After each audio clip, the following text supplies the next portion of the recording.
So they can't go back to school.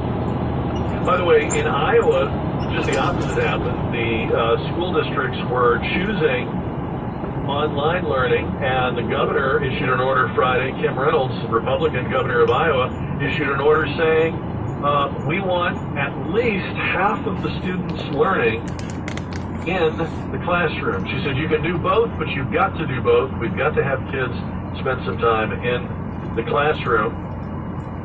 And of course, we talked a lot about this over the weekend, over the week last week, you and I, and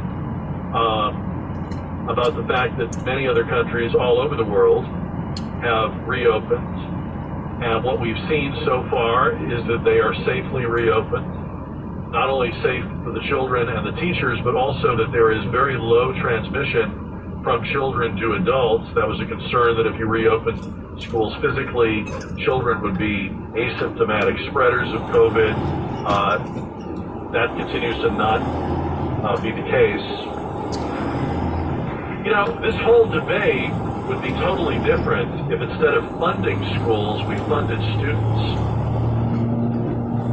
In other words, if the funding collected through your taxes, allocated through all these different levels of government and bureaucracies, run through the ringer of all these different interest groups, unions, and everybody else, if we took the pile of money that we allocate for each student in America and we attached it to the student, then you could send your kid to a in-person school if that's what you wanted. There would be plenty of them. You could opt for your kid to learn at home.